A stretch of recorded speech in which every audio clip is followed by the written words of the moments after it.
이름으로 기도드립니다. 아멘. 영적 전쟁에서 승리하려면 이러한 제목으로 말씀을 드리겠습니다. 우리 삶은 때때로 눈에 보이지 않는 싸움터와 같습니다. 우리 앞에는 수많은 유혹과 도전이 있고 우리의 믿음을 공격해 오는 힘들이 있습니다. 그렇지만 우리는 이러한 싸움에서 절망하지 않을 이유가 있는 사람들입니다. 왜냐하면 우리 하나님께서 이미 승리를 선포하셨기 때문입니다. 오늘 본문에서 이 영적 전쟁에서 우리는 어떤 자세를 가져야 하며 어떻게 승리할 수 있는가를 보여줍니다. 자, 봉독한 본문 말씀 중에 7절부터 8절 9절을 보면은 영적 전쟁이라는 것을 알 수가 있습니다. 자, 7절부터 우리 같이 한번 읽어봅시다. 하늘에 전쟁이 있으니 미가엘과 그의 사자들이 용과 더불어 싸울새 용과 그의 사자들도 싸우나 이기지 못하여 다시 하늘에서 그들이 있을 곳을 얻지 못한지라. 큰 용이 내쫓기니 옛뱀 곧 마귀라고도 하고 사탄이라고도 하며 온 천하를 꿰는 자라. 그가 땅으로 내쫓기니 그의 사자들도 그와 함께 내쫓기니라. 우리의 싸움의 대상이 누군가 분명히 여기서 가르쳐주는데 큰 용, 옛뱀, 마귀라고도 하는 사탄이다 그랬습니다. 그런데 이자와 하늘에서 전쟁이 있었다고 말씀하고 있지요.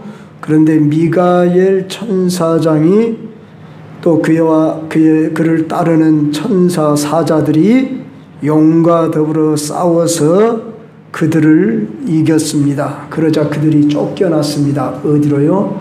이 세상 땅. 그래서 우리는 마귀를 가르쳐서 이 세상 주관자, 공중의 권세 잡은 자, 또 하늘에 있는 악의 영들, 이렇게 에베소 6장 10절 이하에 보면 말씀하고 있는데, 여기 요한계시록에서도 하늘에서 전쟁이 일어났었는데 미가엘 천사장과 그의 사자들이 이들을 이김으로 이들이 이 세상 땅에 지금 와서 자기 때가 얼마 남지 않았다. 12절 보면은 자기의 때가 얼마 남지 않은 줄을 알므로 크게 분내어 너희에게 내려갔다. 그렇게 말씀하고 있습니다. 자, 그러나 우리는 이 세상에 마귀 사단이 있다고 두려워할 이유가 없는 것은 11절 이하를 보니까 또 우리 형제들이 어린 양의 피와 자기들이 증언하는 말씀으로써 그를 이겼다. 이미 우리 앞선 믿음의 선배들이 무엇으로 이겼는가를 가르쳐 줍니다. 오늘 주목하시기를 바랍니다. 어린 양의 피와 자기들이 증언하는 말씀으로 그를 이겼다. 우리는 마귀를 이길 수 있는 무기가 뭔가를 알아야 합니다. 오직 우리가 이길 수 있는 무기를 여기 제시해 주고 있는데, 어린 양의 피, 예수 그리스도의 십자가에서 흘린 피, 우리는 그 피를 가리켜 보혈이라 일컬지요. 속지 않은 피, 우리를 위하여 아버지의 뜻에 온전히 순종함으로 우리의 죄값을 치르신 그 피로서만이 우리는 마귀를 이길 수 있고, 또 한 가지는 자기들이 증언하는 말씀이라 그랬습니다. 그래서 오늘 이 본문에서 우리는 세 가지 중요한 사실을 상기할 수 있습니다. 첫째는 우리의 적은, 즉 사탄은 이미 하늘에서 쫓긴 자다, 패배한 자다, 그 말입니다. 그런데 우리에게 이길 수 있는 무기를 주었다. 어린 양의 피와 증언하는 말씀이다. 그리고 세 번째로는 사탄은 여전히 이 세상에서 활동하고 있는데 자기의 때가 얼마 남지 않은 줄 알고 주님 재림하시면 그는 결박당할 줄 알고 완전히 그는 이제 재림하면 결박당한 게 아니라 이미 지금 결박당한 상태인데 그 한시적으로 활동할 수 있도록 허용되어 있습니다. 이미 쫓겨났습니다. 그는. 그리고 이미 패배한 자입니다. 언제 그러면 예수님이 승리했냐? 예수님이 십자가에서 죽으시고 부활하심으로 사망 권세를 깨트렸습니다. 그러므로 마귀는 이제 진자요, 우리는 이기는 권세를 가지고 있는데 그 이김의 권세의 무기가 뭐라고요? 어린 양의 피와 그의 증언하는 말씀이라고 하는 것을 우리에게 주었다는 것입니다. 그래서 우리는 이기는 권세를 가지고 이기는 무기로 우리가 늘 이기도록 되어 있어요. 그렇기 때문에 소아시아 7교회에 이기는 자에게는 내가 힌도를 주고 뭐 만나를 주고 면류관을 주고 뭐 그러면서 이기는 자에게는 그래서 교회는 승리하는 교회로 이미 그렇게 인침을 받았다. 이미 이겨놓고 싸우는 그런 자들이라는 것을 우리가 잊지 말아야 한다는 것입니다. 그런데 우리는 그것을 잘 알지 못하고 왜? 육을 가지고 있기 때문에 영적인 존재가 보이지 않고 느껴지지 않고 어떻게 다가오는지 우리는 잘 알 수가 없잖아요. 그래서 깨어 있어라 그런 것입니다. 근데 우리가 항상 깨어 있다면 얼마나 좋겠습니까? 또 그리고 우리가 항상 무기를 이미 줬으니까 그 무기로 이긴다면 얼마나 좋겠습니까? 그런데 우리는 가끔 자주 우리가 그것에게 미혹을 받기도 하고 실패를 하지만은 우리는 반드시 이길 수 있는 그 비법을 알게 되었기 때문에 우리가 전쟁에서 이기려면은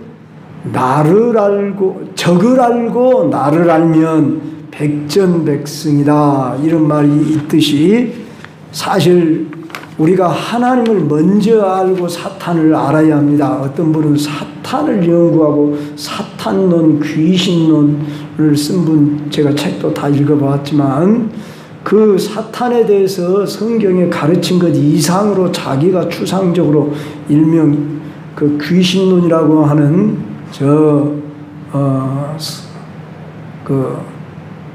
서울에 무슨 교회입니까? 이제 이미 그분은 돌아가셨어요. 성락교회 김기동 목사라고 하는 세 권으로 된 귀신론도 제가 다 읽어보고 나름대로 다 연구해 보았습니다. 그런데 이제 그것은 옳지 못한 것들이 많이 있습니다. 그런데 우리는 성경에서 말하는 데까지만 가고 성경이 말하지 않은 부분은 침묵을 해야 합니다. 사탄에 대해서는 우리가 많이 알 필요가 없습니다. 가르쳐 준 만큼만 알면 됩니다. 우리가 그 위조 지폐를 발견하려면은 이조 지폐가 어떻게 생겼냐 그러고 연구해서 아는 게 아니라 참 지폐를 샅샅이 아는 것이 더 먼저 순서입니다.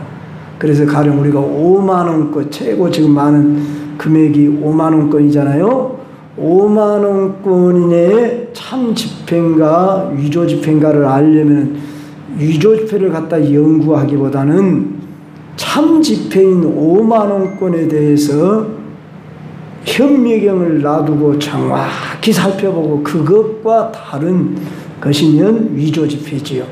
그와 같은 식으로 우리는 신구약 성경을 밝히 알면 바른 교리 아래에서 신학을 하고 바른 뼈대 가운데서 신앙을 가지면 거짓 것이 어떤 것인지 분별해낼 수 있습니다.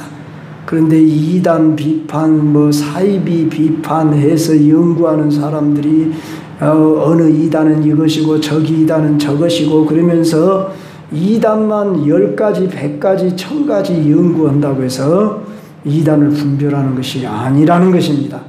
우리의 참 신앙은 그러니까 초대교회로부터 지금까지 교회 역사 가운데 종교회의를 통해서 많은 신학자들이 논쟁 속에서 정립된 정통신학이 있습니다. 이 신앙을 우리가 밝히 알면 거짓 것이 딱 보여지고 알아져 버립니다.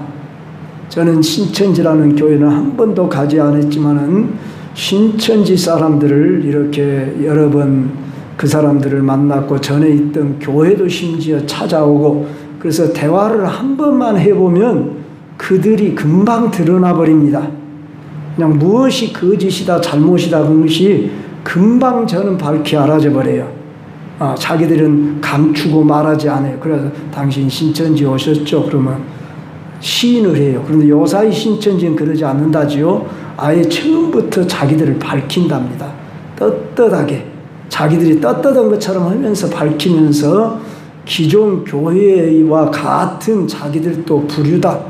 아니요, 자기들이 더 뛰어나다고 그러면서 일주일에 한 번 이상 이렇게 제 우체통에 가면은 그들이 편지를 막 보내와요. 보지도 않고 찢지만은 또 가끔 한번 무엇인가 하고 보면은 뭐 볼 것도 없는 것이지만은 이와 같은 식으로 자, 여러분이 이제 참 우리가 신앙 안에 서려면은 바로 우리 주 예수 그리스도 그의 보내신 자 아버지 그리고 예수 그리스도를 바로 아는 길은 보내신 자 성령을 통해서 예수님을 알게 했어요. 그렇기 때문에 우리가 성령을 충만히 받아야 한다 그 말이에요. 그리고 성령으로 감동된 기록된 말씀을 바로 알면은 이제 무엇이 거짓이구나 이게 밝히 알아져요.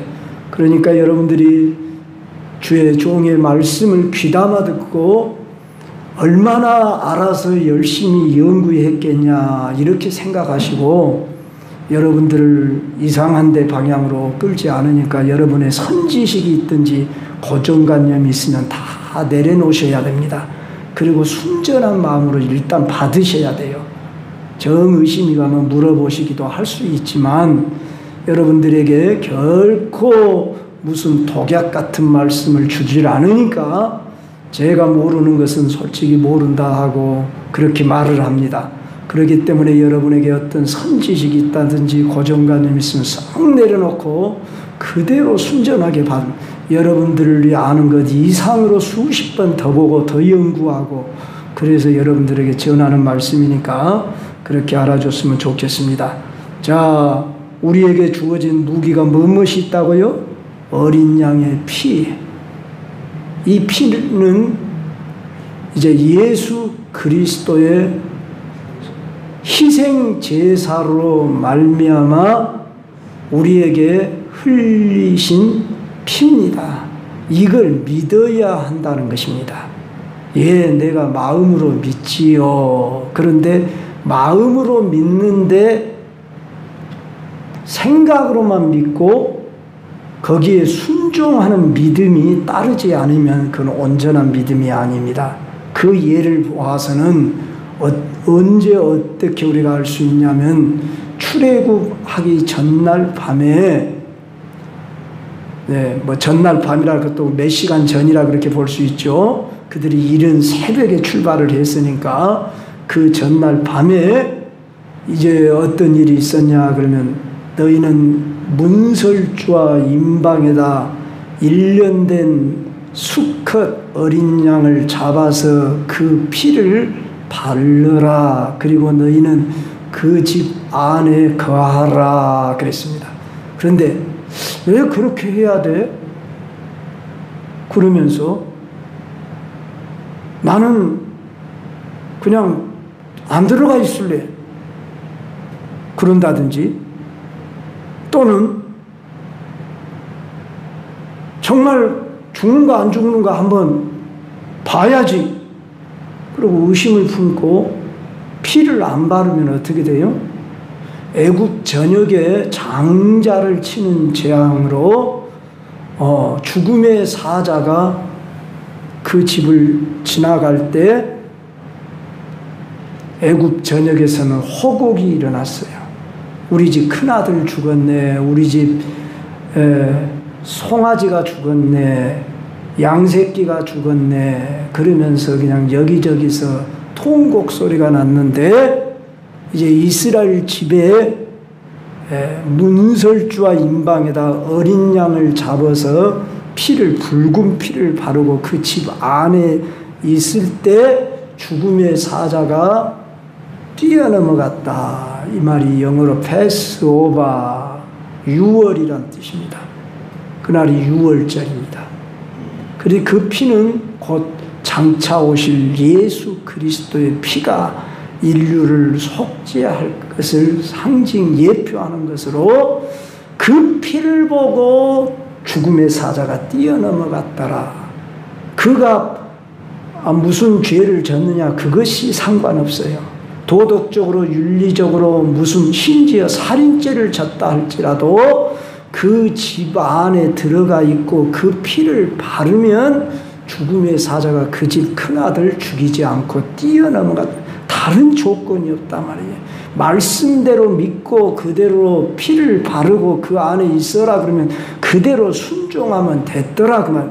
오늘날 우리도 왜 우리가 죄사함 받느냐 그러면은 십자가에 못 박혀 죽으신 저 나사렛 예수가 나의 죄를 속죄하기 위하여 죽으시는 피다고 하는 것을 순전하게 그대로 믿으면 그 피가 너희 죄를 용서하고 사단이 손 못 대게 한다 그 말입니다. 그래서 어린 양의 피와 그 다음에 또 뭐라 했습니까? 자기들이 증언하는 말씀, 이 말씀은 복음의 진리를 가리키지요. 그러니까 복음이 뭐냐 그것이에요. 예수 그리스도가 십자가에 못 박혀 죽은 지 3일 만에 다시 살아나시리라 하는 이것이 가장 기본이죠. 그래서 복음을 송두리째 믿는 자, 뭐 다 지식으로 안다 그 말이 아닙니다. 적어도 예수 그리스도의 십자가의 복음만 믿어도 그 사람이 사단을 물리칠 수 있는 권세를 받게 된다. 그래서 12절부터 이제 하늘에 큰 송가가 울려 퍼집니다. 자, 12절 우리 같이 읽어봅시다. 그러므로 하늘과 그 가운데 거하는 자들은 즐거워하라. 그러나 땅과 바다는 와 있을진저. 여기까지만 봅시다. 한 절씩 봅시다. 자, 누구는 기뻐하라고요? 하늘과 그 가운데 거하는 자자, 승리한 자들이죠. 하늘과 그 가운데. 그래서 즐거워해라 그런 겁니다. 예, 즐거워해야 할 이유는 무엇이냐 하면은 10절에 이렇게 말씀합니다. 다시 앞으로 넘어가서 내가 또 들으니 하늘에 큰 음성이 있어 이르되 이제 우리 10절 같이 읽습니다. 이제 거기서부터 시작. 이제 우리 하나님의 구원과 능력과 나라와 또 그의 그리스도의 권세가 나타났으니, 자, 이런 지금 단어 내용은 찬송과 가사라 이렇게 생각하면 됩니다. 이제 우리 하나님의 구원과 능력과 나라와 또 그의 그리스도의 권세가 나타났으니, 찬송과 내용 가사입니다. 첫째, 하나님의 구원을 지금 노래하고 있습니다. 두 번째는 능력, 세 번째는 그의 나라. 성도 여러분, 우리들이 찬송하는 그 가사의 핵심이 바로 이런 내용이어야 한다 그 말입니다. 우리는 하나님의 구원, 그분의 능력, 그의 나라, 또 그의 그리스도의 권세. 우리 교회가 뭐 하는 것이냐 그러면 찬송하는 집입니다.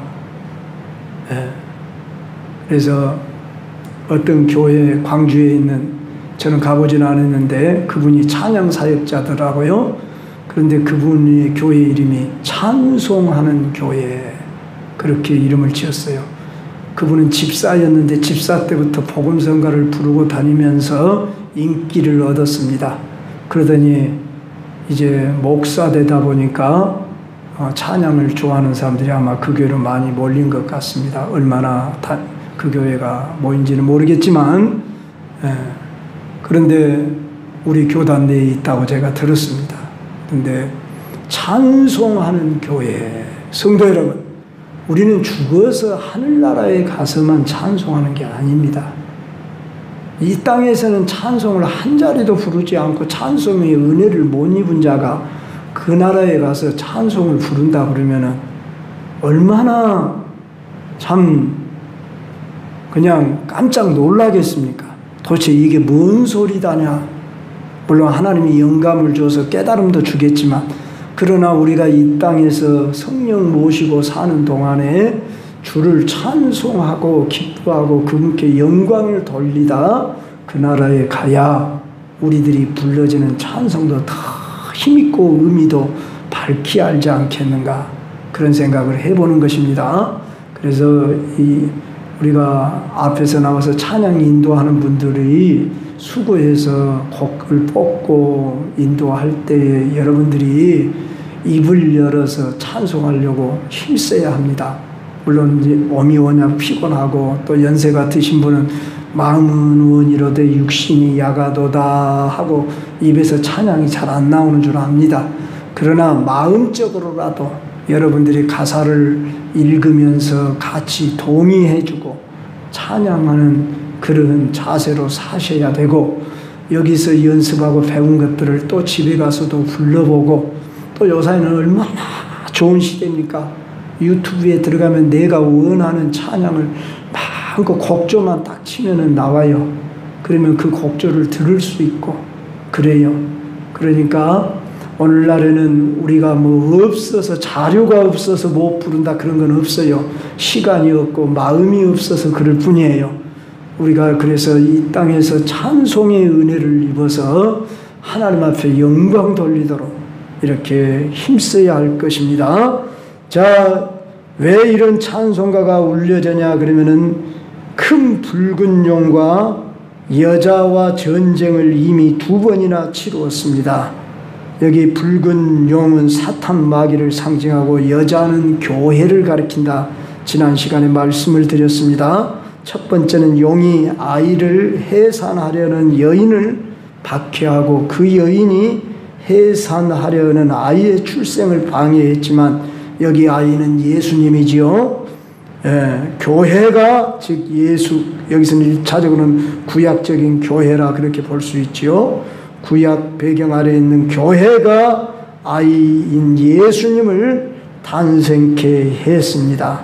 그래서 용이 참패를 당했습니다. 두 번째 전쟁은 예수님께서 하나님 보좌 앞으로 승천하는 길을 방해하려고 하늘까지 오르면서 도전했으나 미가엘과 그의 사자들에 의해 용은 참패당하고 땅으로 쫓겨났습니다. 바로 이때 하늘에서 큰 음성이 들려왔습니다. 맞습니다. 자, 그 오늘의 송가의 주제를 우리는 방금 살폈는데 이제 사탄이 쫓겨났습니다. 그 사탄을 가리켜서 뭐라고 합니까? 10절 후반부에 봅시다. 우리 형제를 참소하던 자, 참소라는 말은 지금은 잘 안 쓰죠. 고발하는 자, 고소하는 자, 그런 말입니다. 그러니까 사탄이 하는 일은 뭐냐면은 너 이러이러한 죄를 졌지, 너는 너 같은 사람이 집사냐, 너 같은 사람이 목사냐, 장로냐, 권사냐 막 이러면서 네가 성도냐, 너 그런 식으로 신앙생활 하려면 하지 말아버려라 차라리, 그러면서 우리에게 그런 그 부정적인 생각을 막 가져다 준다 그 말입니다. 고소하고 막. 여러분 신앙생활 하다 보면 솔직히 내 자신이 부끄럽고 이래가지고 내가 과연 교회를 다녀야 되겠냐, 여러분이 결심을 했는데 그대로 잘 안 되는 경우들이 있잖아요. 여러분 결심으로 되는 거 아닙니다. 하나님의 은혜가 와야 됩니다. 그러므로 우리는 제가 언젠가도 그런 이야기를 드렸죠. 잘못할 때는 그러기 때문에 나는 십자가가 필요해. 그러기 때문에 나는 예수님이 필요해. 그래서 나는 예수님이 십자가에 죽어주셔야만 했고, 그래서 나는 감사해. 주님 나를 긍휼히 여겨주십시오. 그리고 십자가를 또 들어야지. 물론 떳떳하라 그 말이 아닙니다. 죄를 지어놓고도 떳떳하라는 말이 아니에요. 나는 이것밖에 안 되는 사람이다. 나는 부족합니다. 나는 연약합니다. 나는 이렇게 허물이 많습니다. 그러면서 십자가 붙들고 나오라 그 말입니다.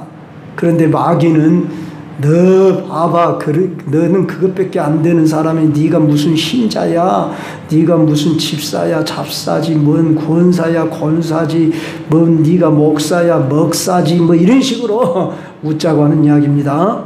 자, 여러분들을 고소해 올 때 바로 마귀란 놈이 가져다 준 생각이다. 참소해.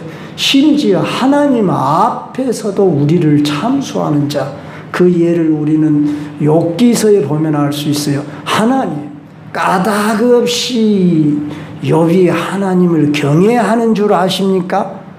그러면서 사단이 하나님께 막 고소를, 참소를 해야 돼요. 하나님이 욥을 늘 복을 주니까 그러죠. 욥은 그냥 자식을 열이나 낳지요. 또 재산도 저렇게 많이 주고 모든 일에 복을 주니까 그러죠. 하나님, 그러면서 막 욥을 고소해 되지 않습니까? 자, 성도 여러분, 그런 참소하던 자가 쫓겨났다. 어디로? 우리가 살고 있는 이 세상, 이 공중으로 쫓겨났다. 그런데 이길 수 있는 우리는 권세를 가지고 이미 죽기까지 자기들의 생명을 아끼지 아니하고 이긴 자들이 하늘에서 즐거워하며 하나님을 경배하며 찬양하고 영광을 돌리더라. 그러나 땅과 바다는 화 있을진저. 여기 땅과 바다는 불신 세계를 말해요. 우리가 살고 있는 땅과 바다가 다 화가 있다 그런 말이 아니라 불신 세상에는 화가 있을진저 이는 마귀가 자기의 때가 얼마 남지 않은 줄을 알므로 크게 분내어 너희에게 내려갔더라. 그걸로 마귀는 지금 싸움에서 이제 포기하고 싸움을 멈춘 것이 아니라는 것입니다. 이제 3차 전쟁이 오늘 13절부터서 전개되고 있음을 보게 됩니다. 용이 자기가 땅으로 내쫓긴 것을 보고 남자를 낳은 여자를 박혀자. 남자를 낳은 여자. 남자는 예수 그리스도, 여자는 교회를 상징합니다. 예수 그리스도를 낳은 교회를 박해하는지라. 그 여자가 큰 독수리의 두 날개를 받아 광야 자기 곳으로 날아갔다. 자, 이 여자 교회가 보호를 받습니다. 누구의 보호를 받아요? 큰 독수리의 두 날개를 받아서 광야 자기 곳으로 날아갔다. 우리가 사는 이 세상이 광야 같은 세상입니다. 우리는 이 세상에 참 부귀영화, 안락, 쾌락, 우리 그런 거 누리려고 온 것이 아니라 우리에게는 가나안 영적 복지를 향하여 저천성 본향을 향하여 광야 같은 세상의 순례자로 사명을 띠고 목적을 띠고 이 세상에 살아갑니다. 그렇다고 이 세상에 뭐 우리가 살아가는 모든 것이 헛된 것이고 무익한 것이다 그런 말이 아닙니다. 너희는 이 세상의 소금이라, 너희는 이 세상의 빛이라 그랬습니다. 그러나 우리는 이 세상에 있는 것으로 만족하고 이것으로 우리는 안락을 추구하는 존재가 아니라 그 말입니다. 광야 자기 곳으로 날아가 거기서 그 뱀의 낯을 피하여 한때와 두때와 반때를 양육받는다. 자, 여기 한때, 두때, 반때 이 단어가 계시록에 앞으로도 나올 겁니다. 3년 반입니다. 3년은 7년의 완전수, 충만수의 반입니다.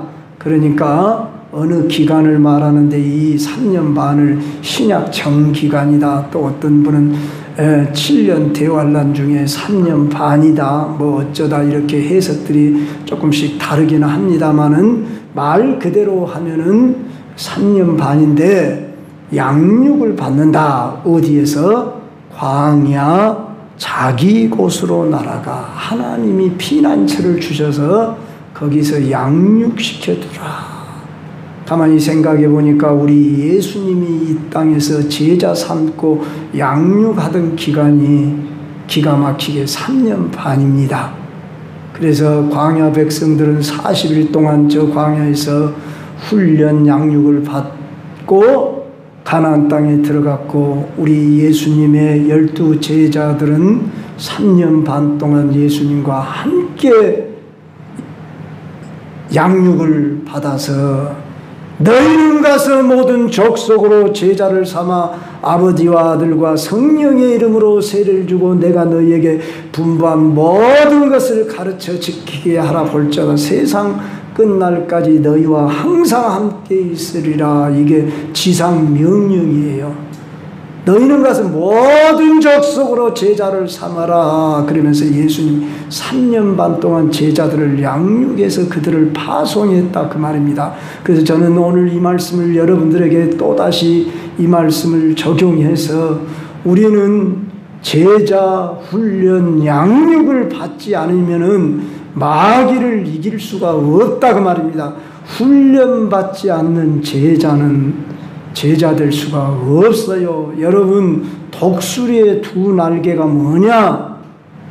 독수리의 두 날개는 하나님의 권능의 보호를 가리키죠. 뭐 여기 독수리 두 날개를 또 어떤 분은 신구약 성경이다 두 날개니까 뭐 그렇게 또 비유도 하기도 하고 저렇게 비유도 하고도 한데 특히 셀교의 제자 훈련하는 교회에서는 이 두 날개를 나르는 교회 그래갖고 한때 80년 이후 그러니까 90년대 2000년대에 많이 교회 이쪽에 포스타로 그냥 독수리 날개를 크게 이렇게 해놓고 걸어놓고 저도 그런 세미나 다 거쳐보고 책들도 다 보고 연구하고 훈련도 받아보고 다 했어요. 그러면 물론 성경에서 비유한 것이니까 좋은 말입니다. 독수리의 두 날개가 뭐냐? 대그룹과 소그룹을 가리켜요. 그러니까 초대교회가 사도행전 2장 42절로부터 47절에 보면은 저들이 성전에서도 모이고 집에서도 떡을 떼며 순전한 마음으로 하나님을 찬미하며 모이기를 힘쓰고 기도하기를 전혀 힘쓰더라 하면서 성전에서도 모이고 집에서도 모이고 성전에서 모이는 즉 대그룹의 예배, 주일 낮 예배, 밤 예배 하는 일은 공예배도 드리고 소그룹으로 가정에서 즉 우리로 말하면 구역예배 또는 제자 훈련을 받더라.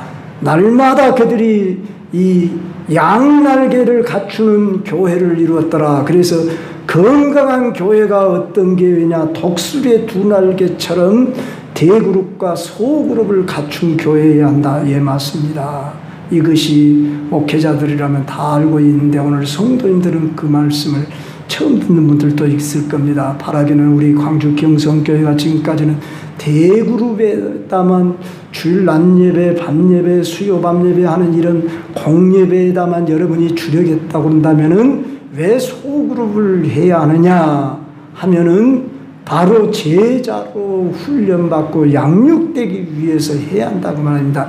서로 주고받는 나눔이 있고 피드백이 있어서 그 가운데서 내 삶을 점검하고 고백하면서 훈련이 되어져야 하는 것입니다.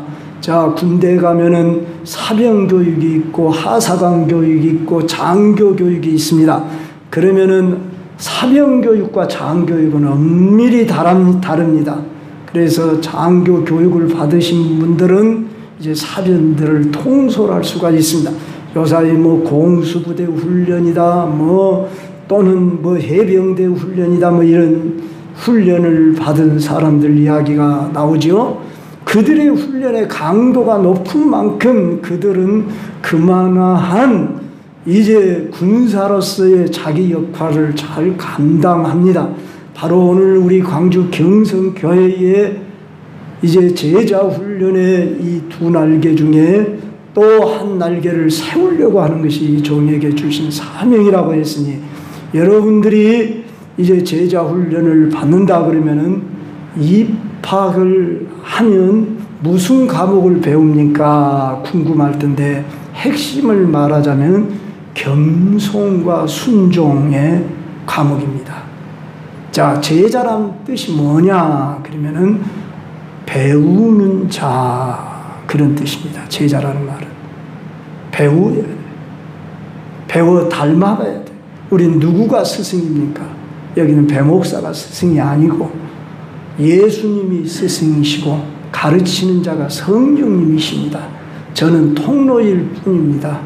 저는 트레이너로, 멘토로 여러분들을 도와주는 섬기는 자일 뿐입니다.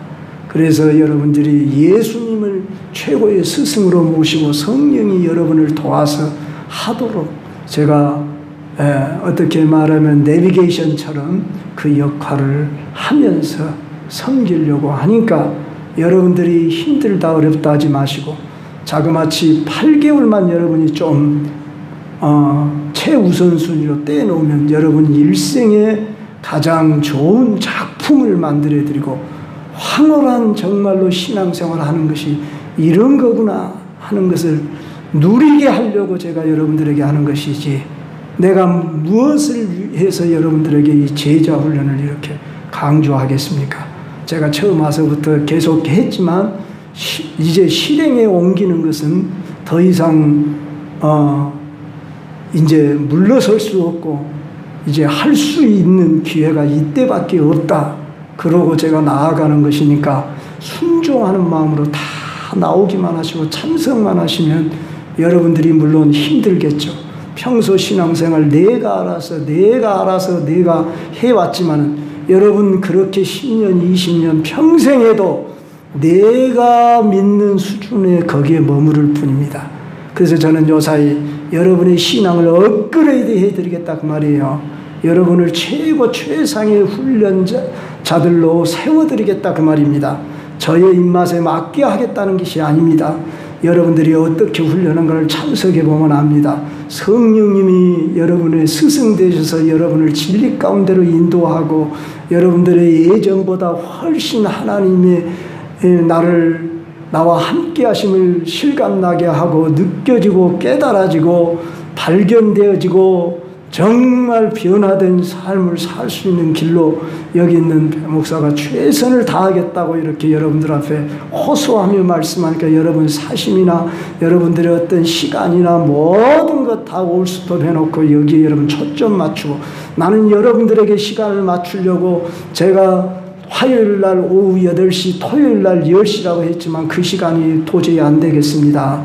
주일날 해야 되겠습니다. 그럼 배목사는 주일날 새벽부터 하지만은 또 때로는 주일학교 하는 시간도 있지만 제가 주일날 오후 4시 아니라 몇 시라고 해도 저는 감당할 수 있습니다. 왜? 여러분들의 영혼을 세우려고. 저의 한 몸 나는 아끼지 않고 여러분들의 시간에 맞춰서 여러분들이 필요하다고 그러면 시간을 낼 수 있어요. 그러니까 여러분들이, 물론 여러분들은 저를 생각해 주는 줄 잘 압니다. 그러나 여러분들이 시간이 안 나서 그런 줄 저도 10분 이해한 만큼 어쩌든지 독수리의 두 날개로 여러분들을 보호하듯이 여러분이 한 날개가 이제 주일날 드려지는 예배의 날개다 그러면 또 한 날개는 제자훈련 소그룹의 날개라는 것을 오늘 모든 교회 목회자들은 다 이걸 알고 있고 그렇게 양육하기를 원하는데, 오늘 성도님들은 내 입장을 먼저 생각한다 그 말이에요. 그래서 내가 참 안타까운데, 여러분의 입장을 충분히 헤아려서 하지 결코 제가 제 수준에 맞춰서 하는 것이 아닙니다. 그래서 나는 또 여러분들한테 배우는 시간입니다. 여러분들을 더 많이 사랑하고 더 많이 기도하고 여러분들의 환경을 상황을 들으면서 어떻게 여러분들을 양육할 것인가 노심초사 힘쓸 겁니다. 그러니까 여러분들이 믿어드리고 어떤지 우리 하나님께서 여러분들을 독수리의 두 날개로 여러분을 업어서 보호해서 여러분을 양육하려고 이렇게 광야 자기 곳으로 날아가 거기서 그 뱀의 낯을 피하여 한 때와 두 때와 반 때를 양육받게 한다는 겁니다. 그런데 이 뱀이란 놈은 여자의 뒤에서 그 입으로 물을 강같이 토하여 여자를 물에 떠내려가게 한다. 이 여자가 누구라고요? 교회라고요. 그러니까 우리가 살고 있는 이 세상 교회에 핍박이 있고 고난이 따르고 그런 거예요. 단체적으로도 있고 개인적으로도 있고 그런 거예요. 그러나 땅이 여자를 도와 그 입을 벌려 그랬습니다. 땅은 요한계시록에서 그저 불신 세상을 가리킨다고 했는데 왜 여기서 땅이 여자를 돕는다고 그랬냐? 하나님의 섭리는 자연 만물 모든 나라 모든 세상도 하나님이 다스리십니다. 그렇기 때문에 이 세상 나라를 통해서도 이 교회를 때로는 보호하게 하시고 돕습니다. 가령 우리가 1945년 8월 15일 날 해방받은 것은 정말 연합군이 저 히로시마와 나가사키에 원자폭탄 터뜨려서 우리를 해방시킨 것을 우리는 다 잘 알고 있습니다. 그런데 1945년 8월 18일 날 이 감옥에 있는 모든 한국 기독교 지도자들을 다 죽이려고 하는 이제 지령을 이미 내려놨답니다. 그거 몰랐지요? 3일 후에 해방 3일 뒤에 이미 감옥에 신사참배 반대하고 일제의 그 세력에 반항하는 자들을 전부 처단하겠다 이 계획을 세웠는데 8월 15일 날 해방을 주었다. 얼마나 놀라운 일입니까? 이렇게 하나님이 역사하시면 저 사단 마귀가 손 못 댑니다. 그래서 땅이 여자를 도와 교회를 도와 그 입을 벌려 용의 입에서 토한 강물을 삼키게 해버린다 그 말입니다. 용이 여자에게 분노하여 돌아가서 자 마지막으로 17절 봅시다. 그 여자의 남은 자손. 자 오늘 우리가 누구냐 그러면 남은 자손이에요.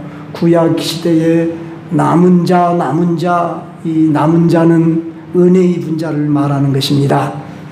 일명 영어로 렘넌트라고 그러죠. 이 남은 자손들 그들이 어떤 사람이냐? 곧 하나님의 계명을 지키는 자다.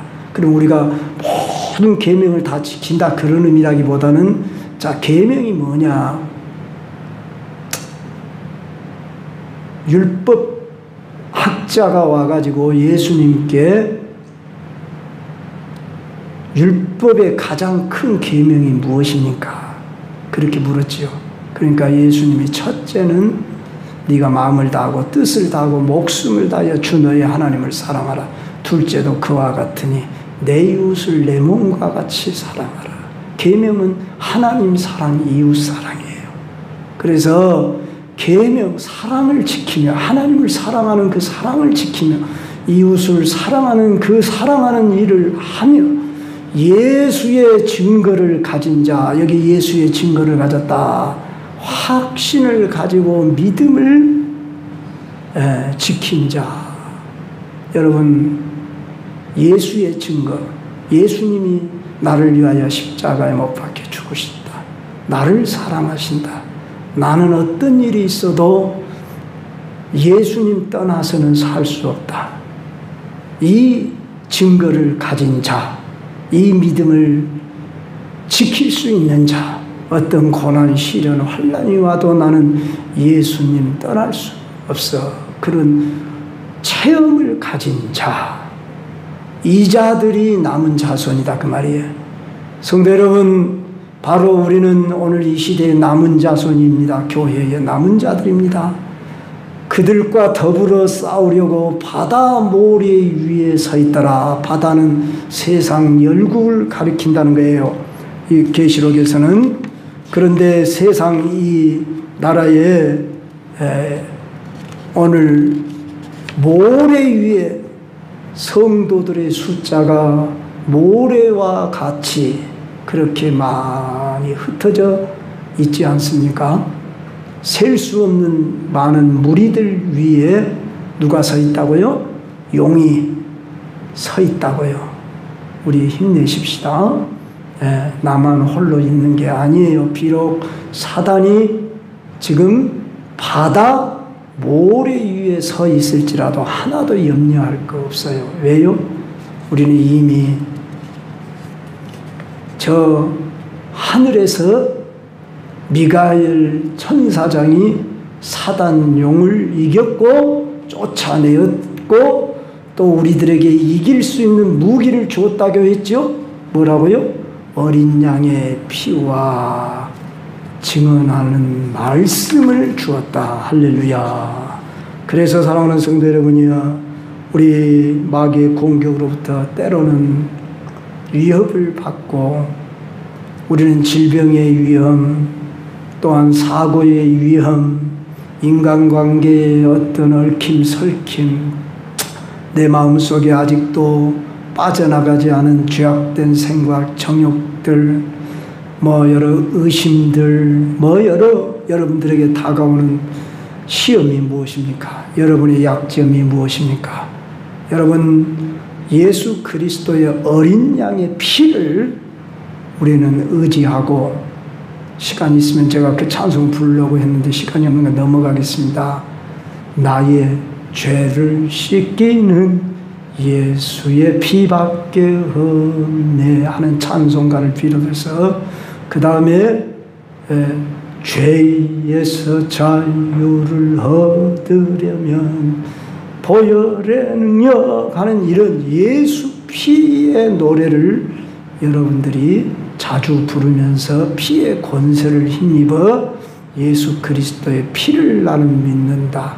그리고 내 심령에 문설주와 임방과 같은 그 피를 생각하며 에베소서 요한일서 1장 7절에 나와 있는 말씀처럼 예수 그리스도의 피가 우리를 모든 죄에서 깨끗게 하셨다고 하는 이 말씀을 의지하고 나는 죄사함 받았다.